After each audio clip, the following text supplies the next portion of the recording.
సరే, ఇప్పుడు తన బంధువులు వీళ్ళందరూ పశ్చాత్తాపం కోసం, ప్రాయశ్చిత్తం కోసం ఏవైతే చేయాలని చెప్పారో అవన్నీ చేయడానికి గౌతమ మహర్షి సిద్ధపడ్డాడు. సిద్ధపడిన తర్వాత కొంతమంది శిష్యులు మాత్రం మేము కూడా మీతో వచ్చి మిమ్మల్ని సేవించుకుంటాం, మేము కూడా మీతో వస్తామని చెప్పారు. ఎందుకంటే ఇది ఒక్కడి వల్ల అయ్యే పని కాదు. ప్రదక్షిణలు అవన్నీ అంటే ఆయన చేయగలడు, కానీ కోటి లింగాలు, ఆ పార్థివ లింగాలు చేసి వాటన్నిటిని కూడా పూజ చేయడం, ఇవన్నీ కూడా చాలా పెద్ద లిస్టు చెప్పారు వీళ్ళంతా కూడా. అందుకని సరే అని చెప్పి వీళ్ళు కూడా వస్తూ ఉన్నారు. సరే, అట్లా వచ్చినటువంటి శిష్యులతోటి ఈయన్ని ఎవరిని కూడా అడగలేదు, ఎవరిని బలవంతం చేయలేదు. నూరా నూరా అని చెప్పి వచ్చినటువంటి వాళ్ళని తీసుకున్నాడు. అలాగే భార్య అయినటువంటి అహల్య, ఆవిడ కూడా ఆయనతో పాటే నడిచింది. వీళ్ళందరూ కలిసి ఈ వాళ్ళ యొక్క బంధువులు ఏవైతే ప్రాయశ్చిత్తం చేసుకోమని చెప్పారో అవన్నీ చేసుకుంటూ ఈయన ఆ పరమేశ్వరుణ్ణి ఆయన్ని స్థాపించడం, పార్థివలింగంలో చేసుకోవడం, దాన్ని పూజించడం, ఇలా చేసుకుంటూ వస్తున్నాడు. ఇలా జరిగిన తర్వాత కొంతకాలానికి పరమేశ్వరుడికి చాలా అనుగ్రహం కలిగింది. ఎంత కష్టపడుతున్నాడు వీడు నా భక్తుడు అని చెప్పి ఆయన ప్రత్యక్షమయ్యాడు. సాధారణంగా భగవంతుడు ప్రత్యక్షం అవడం అంటే మీకు రకరకాలుగా, అంటే మనకి సినిమాల్లో చూపిస్తూ కూడా ఒక్కోసారి ఒక్కడే వస్తాడు, ఒక్కోసారి భార్య సమేతంగా వస్తాడు, ఒక్కోసారి మొత్తం గణ సమేతంగా వస్తాడు.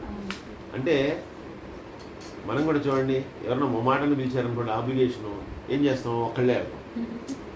మనం ఎవరికి ఆబ్లిగేషన్ అయితే వాళ్ళు వెళ్తాం. అంటే లేడీస్కి అయితే లేడీస్ కానీ, జెంట్స్ అయితే జెంట్స్ కానీ, ఏదో ఆబ్లిగేషన్, పెళ్ళిళ్ళు ఆబ్లిగేషన్ అన్నీ. లేదు వాళ్ళు కొంచెం మనకు బాగా కావాల్సిన వాళ్ళు అనుకోండి, భార్య భర్త ఇద్దరు వెళ్తాం. ఇంకా బాగా క్లోజ్ అనుకోండి, ఫ్యామిలీ వెళ్ళిపోతాం. అంటే ఫ్యామిలీ వచ్చారట. అంటే ఆయన మీద ఉన్నటువంటి ఆ అభిమానం, భగవంతుడికి ఉన్నటువంటి అనుగ్రహం, శివుడికి ఉన్నటువంటి అనుగ్రహం ఏంటంటే ప్రమదగణాలతో సహా వచ్చేసాడు. అంటే నంది, భృంగి అందరితో కలిసి వచ్చేసాడు. మళ్ళీ గజేంద్ర మోక్షంలో కూడా మనకి విష్ణుమూర్తి ఒక్కడే బయలుదేరుతాడు. ఆ గజేంద్రుడు ప్రార్థిస్తుంటే వెనకాలే లక్ష్మీదేవి వస్తుంది. ఎందుకంటే ఆవిడ చెంగు ఆయన చేతిలో ఉండిపోయింది అని చెప్పి ఆవిడ వస్తుంది. ఆవిడ వస్తుంటే ఆయుధాలేమో, అరే మన చేతిలో పట్టుకోకుండా పోతున్నాడు, ఎక్కడికి పోతున్నాడో తెలియదు, యుద్ధానికి వెళ్తున్నాడో తెలియదు, ఎందుకంటే వాటికి వెళ్తే మళ్ళీ కావాలి, ఇవన్నీ మర్చిపోయి వెళ్తున్నాడని చెప్పి అవి వచ్చేయట. ఇన్నన్నీ వెళ్ళిపోతున్నారు, నారాయణ నారాయణ అనుకుని నారదులు వచ్చేట. ఇలా మొత్తం పరివారం అది అద్భుతమైనటువంటి శ్లోకంలో పోతన గారు చెప్తారు. అంటే అదేంటంటే భగవంతుడు అటువంటి ఒక్కొక్కసారి ఇస్తాడనంట అవకాశం. అది అంటే మనం ప్రాక్టికల్గా ఆలోచిస్తే మళ్ళీ మనం కూడా అంతే చేస్తాం. అందుకని ఈయన చాలా ప్రీతి చెందాడు కాబట్టి ప్రమదగణాలతో సహా అక్కడికి వచ్చి ఆయన ముందు నిలబడ్డాడు. నిలబడంగానే ఆయన రూపాన్ని చూసినటువంటి గౌతముడు చాలా ఆనందించాడు. అనేకమైనటువంటి స్తోత్రాలు చేశాడు, నమస్కారాలు చేశాడు, సాష్టాంగ ప్రమాణాలు చేశాడు. అన్నీ చేసిన తర్వాత ఆయన ఉన్నట్ట, చెప్పు గౌతమ, ఏమిటి ఈ విశేషమైన పూజలు ఏమిటి, ఇదేమిటి అంతా చెప్పన్నాడు. అంటే ఏం చెప్తాను స్వామి, నాకు ఆ గోహత్యా పాతకం చుట్టుకుంది, దానివల్ల నాకు ఇట్లా ప్రాయశ్చిత్తం చేసుకోవాలని చెప్పారు, అందుకని ఇలాగా చేస్తూ ఉన్నాను, ఇవన్నీ కూడా చేస్తున్నాను, మీ అనుగ్రహాన్ని పొందాను, మీరు ప్రత్యక్షమయ్యారన్నాడు. ఆయన అన్నట్టు వారికి పిచ్చోడా, అసలు పాపం అనేటటువంటిది నీకు ఎప్పుడు కూడా ఉండదు. నీతో కావాలని చెప్పే నీ బంధువులు కానీ ఎవరైతే ఉన్నారో వాళ్ళందరూ కూడా కపటంగా ప్రవర్తించారు. అసలు నువ్వు ఎటువంటి వాడివంటే ప్రాపంచిక జనులు, అంటే ఎవరైతే ఈ సంసార చక్రంలో పడి తిరుగుతూ ఉంటారో వాళ్ళందరూ కూడా మా దర్శనం అక్కర్లా, నీ దర్శనం అయితే కనుక వాళ్ళ పాపాలను పోగొట్టుకుంటారు. మా దర్శనం కూడా అక్కర్లా, భగవంతుడి దర్శనం అక్కర్లా, అంటే వాళ్ళందరికీ సాక్షాత్తు భగవత్ స్వరూపుడు నువ్వే. అటువంటి నీకు పాపాలన్నటువంటి, అందువల్ల నీకు ఎటువంటి పాపము లేదు, నీ మీద కావాలనే వాళ్ళు ఇలాగా బ్రహ్మహత్యా దోషం అని చెప్పి అదని ఇదని చెప్పి లేనిపోనివన్నీ అంటగట్టారు. వాళ్ళందరూ కూడా చాలా కృతజ్ఞులు, పాపిష్టి వాళ్ళు. కాబట్టి నువ్వు చెప్పు, నేను వాళ్ళందరినీ శిక్షిస్తాను అన్నాడు. అంటే గౌతమ మహర్షి మళ్ళీ నమస్కారం చేసి, వద్దండి, ఏమొద్దు, నిజంగా వాళ్ళు నాకు ఒక రకంగా మేలు చేశారు. ఎందుకంటే వాళ్ళు కనుక చేయకపోతే కనుక మీ దర్శనం నాకు అవుతుందా, ప్రమదగణాలతో సహా వచ్చేసారు. కాబట్టి వాళ్ళు ఏదైనా చేయనివ్వండి, నేనన్ను వాళ్ళు దురాచారం చేశారు, నా పట్ల తప్పుగా ప్రవర్తించారని నేనన్ను, వాళ్ళు ఏం చేసినా సరే నాకైతే ఉపకారం చేశారు. అందుకని వాళ్ళు మీ మీద మీరు లేనిపోతే కోపించద్దండి, మూడో కన్ను తెచ్చారా బూడిద కుప్పలైపోతారు వాళ్ళు, ఏమీ వద్దు అని చెప్పి అన్నట్ట. అప్పుడు మళ్ళీ అన్నట్ట, గౌతముడా నువ్వు నిజంగా ధన్యుడివిరా బాబు, ఎందుకంటే నీ యొక్క వినయము విధేయత చూసి నేనే ఆశ్చర్యపోతున్నాను, అందుకని అంత గొప్ప ముని అయ్యావు. ఋషులందరిలో కూడా సర్వశ్రేష్ఠుడు ఎవడైనా ఉన్నాడంటే అది నువ్వే. ఇక నిన్ను మించినటువంటి వాడు ఎవడు ఉండడు ప్రపంచంలో. అటువంటిది నేను నీకు అనుగ్రహిస్తున్నాను. ఎందుకంటే అది అది లోక విదితం అయిపోతుంది. ఎందుకంటే నేను చెప్పడమే కాదు, అది నీ యొక్క నీ క్వాలిటీ అది. అందువల్ల అటువంటి గొప్ప ఋషిగా నువ్వు ఎప్పటికీ కూడా పేరు తెచ్చుకుంటావని చెప్పి అన్న తర్వాత ఇప్పుడు ఈ గౌతముడు అన్నట్ట, మీరు చెప్పింది యథార్థం కావచ్చు కాకపోవచ్చు, ఏదైనా సరే మీరు కనుక ప్రసన్నులైతే నాకు ఒక్క వరాన్ని ప్రసాదించండి. సరే ఇందాకనే ఇస్తాన్నాగా, కోరుకో, నువ్వేం కోరుకోవాలంటే అది ఇస్తా అంటే, స్వామి అసలు ఇదంతా మొదలైంది ఎక్కడ? నీళ్ళ దగ్గర. మొత్తం నీళ్ళ దగ్గర స్టార్ట్ అయింది కథ అంతా కూడా. అందుకని ఏ నీటి కోసం అయితే ఇదంతా జరిగిందో, మీరు సాక్షాత్తు ఆ గంగనే ధరించినటువంటి వాళ్ళు, మీకు అది అసాధ్యం కాదు. అందువల్ల ఆ గంగని నాకు ప్రసాదించేయండి. ప్రసాదిస్తే కనుక లోకోపకారం జరుగుతుంది, లోకానికంతా ఉపకారం జరుగుతుంది.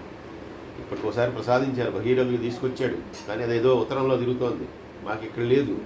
కానీ మాకు అటువంటి గంగని మాకు కూడా ఇస్తే మేము కూడా తరించిపోతాం. కాబట్టి మాకు గంగని ప్రసాదించండి అని చెప్పి ఆయన 2 కాళ్ళు పట్టినట్ట. 2 కాళ్ళు పట్టుకుందని ఆయన వెంటనే పృథివీ నుంచి స్వర్గం నుంచి, అంటే ఆ గంగాదేవి పైనుంచి వచ్చినటువంటిది, అలాగే పృథివీ నుంచి వచ్చినటువంటి ఆయన బొటనవేళ్ళ నుంచి 2 దారులుగా వచ్చేట. వచ్చిన తర్వాత వెంటనే ఎప్పుడైతే శివుడు అనుగ్రహించాను అనగానే గంగాదేవి అక్కడ సాక్షాత్తు ఒక స్త్రీ రూపంలో అక్కడ ప్రకటితమైంది.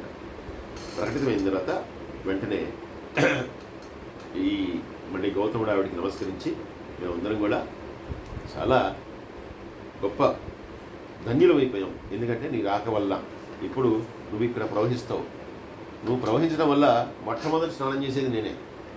ఏ గోహత్యాపాతకం అని చెప్పి నేను ఇంత ప్రాయశ్చిత్తం చేశానో, ఇంకా ఏదైనా కనుక ఆ పరమేశ్వరుడు లేదంటున్నాడు, అయినా సరే అది కూడా తుడిచిపెట్టుకుపోతుంది దీంతో. ఎందుకంటే పాపరహితం అయిపోతాను నేను.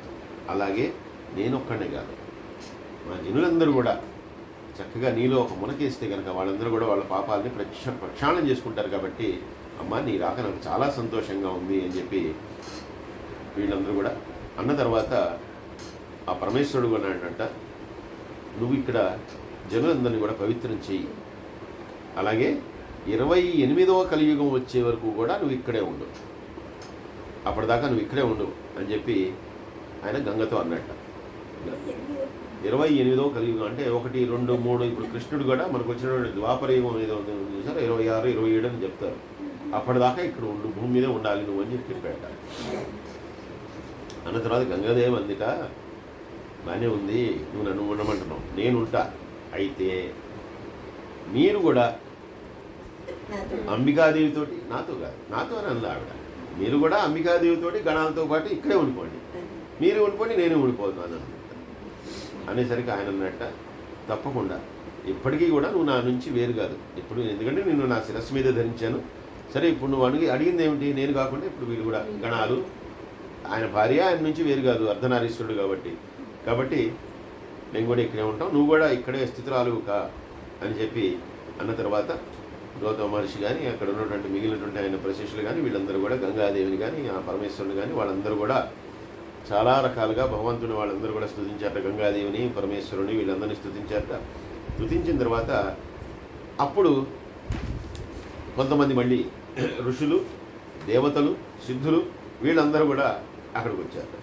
వచ్చిన తర్వాత వాళ్ళందరూ కూడా ఎదుర్కొన్న పరమేశ్వరుడు, మరి ఆదిశంకరుడు ఆయన ఉన్నాడు, అమ్మవారు ఉంది, ఇద్దరు వాళ్ళందరూ కూడా దేవతలు వీళ్ళందరూ కూడా వెంటనే అక్కడ పూజించారు. వాళ్ళందరూ కైలాసం ఆయన కోసం వెళ్ళి ఉంటారు, వాళ్ళు ఎవరు కనపడలేదు, అందరూ ప్రమదగణాలతో వెళ్ళిపోయాడని చెప్పారు, ఇక్కడికి వచ్చాడని చెప్పారు, వాళ్ళందరినీ పూజించారట. పూజించిన తర్వాత వెంటనే దేవతలని కూడా ప్రసన్నుడై, ఏమిటైనా ఎందుకోసం వచ్చారో మీరు కూడా చెప్పండి, దేనికోసం వచ్చారో చెప్పండి అని చెప్పి పరమేశ్వరుడు అన్నాడు. వాళ్ళు అన్నట్ట, అయ్యా మీరు మా ఎడల ప్రసన్నులు అయితే కనుక మీరు గంగాదేవి అలాగే మీ ప్రమదగణాలు అన్నీ కలిసి ఇక్కడే ఉండండి అన్నట్టు.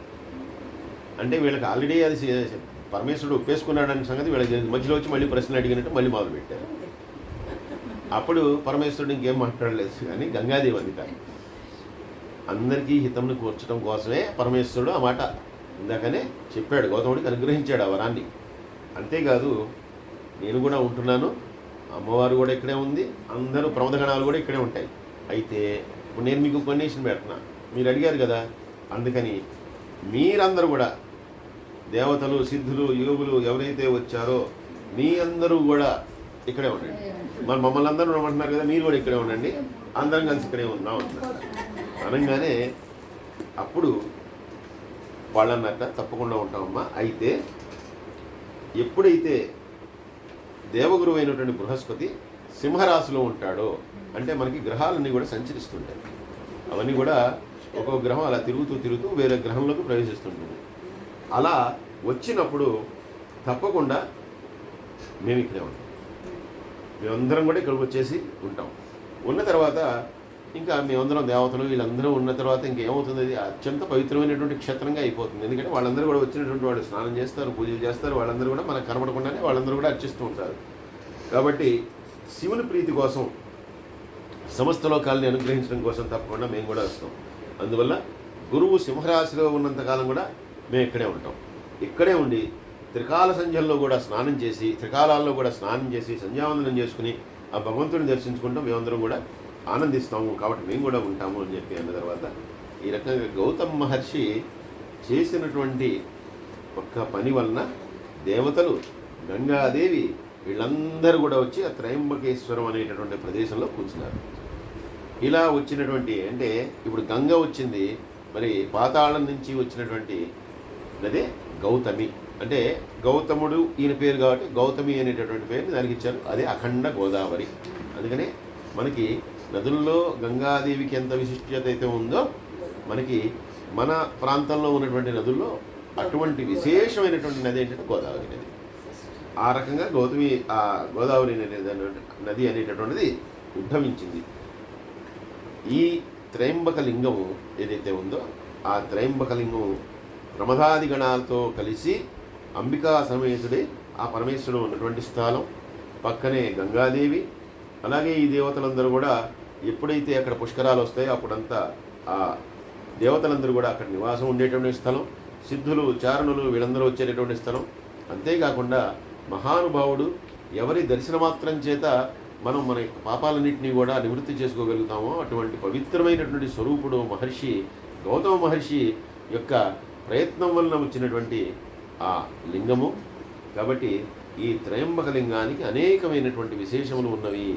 కాబట్టి ఈ త్రయంబక లింగాన్ని ఎవరైతే దర్శించుకుంటారో వాళ్ళు సమస్త పాపాలని కూడా వాళ్ళు హరింపజేసుకుంటారు. అంతేకాదు వాళ్ళు మోక్షాన్ని కూడా పొందగలుగుతారు. కాబట్టి ఈ త్రయంబక జ్యోతిర్లింగం అనేటటువంటి పవిత్రమైనటువంటి పుణ్యస్థలం. కాబట్టి తప్పకుండా దాన్ని ఒకసారి జీవితంలో దర్శించి ఆ స్వామివారిని సేవించవలసినటువంటి స్థలము అని చెప్పి మీకు చెప్తున్నాను అని చెప్పి మనకు ఈ అధ్యాయంలో త్రయంబక జ్యోతిర్లింగం గురించి దాని యొక్క మహాత్మ్యాన్ని గురించి మనం చెప్తూ ఉన్నారు. సర్వే జనా సుఖినో భవంతు, సమస్త లోకా సుఖినో భవంతు. స్వస్తి.